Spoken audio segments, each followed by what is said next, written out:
चीज़ें, 5 थिंग्स, अगर उन 5 चीज़ों को आप इम्प्लीमेंट करवा लेते हैं अपनी स्टडीज़ में और अपनी रूटीन्स के ऊपर, तो उसका नतीजा ये होगा कि आपको पॉजिटिविटी नज़र आना शुरू हो जाएगी अपने रिज़ल्ट्स के अंदर।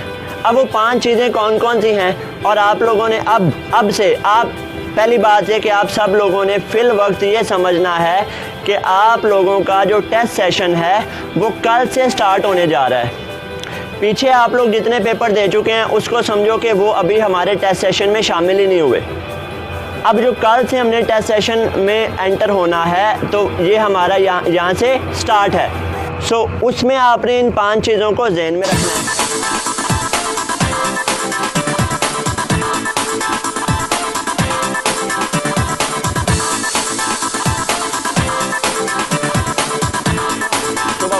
नमाज़ पढ़ें, थोड़ा सा कुरान पाक पढ़ें, उसके बाद अपनी जो तालीमी सरगर्मी है उनका आगाज़ करें।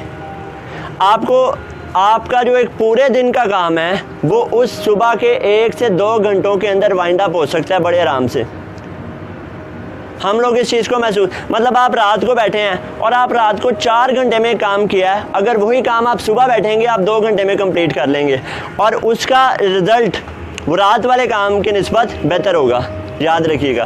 तो सबसे पहले हमें क्या करना है, हमें अपनी रूटीन्स को चेंज करना है। ये जो हम लेट नाइट तक जागते हैं और उसके बाद सुबह देर से उठते हैं, फिर उठेंगे, फिर नाश्ता करेंगे, फिर ये हो गया, फिर वो हो गया, फिर दोपहर को जाके तो हम पढ़ना स्टार्ट करते हैं।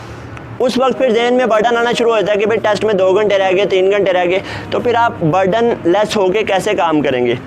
सो बर्डन फ्री होके अगर काम करना है तो उसका सबसे पहला जो स्टेप है वो ये है कि आपने अपनी सुबह उठने की रूटीन जो है रूटीन के अंदर एक चीज़ शामिल कर लो। वो चीज़ ये है कि आप डिस्कशन किया करें अपनी स्टडीज़ के टॉपिक्स को।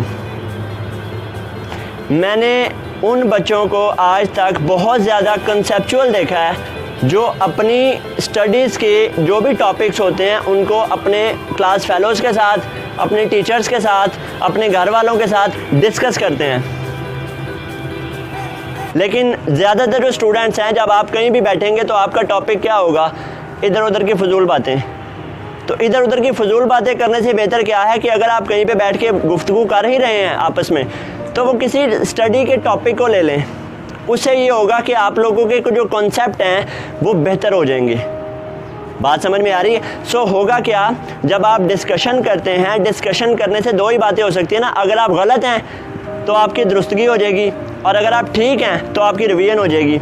इन दोनों कामों से फ़ायदा, आफ्टर ऑल में टीवी चल रहा हो और साथ में आप पढ़ रहे हो तो वो फिर पढ़ाई नहीं है, वो हो ही नहीं सकती।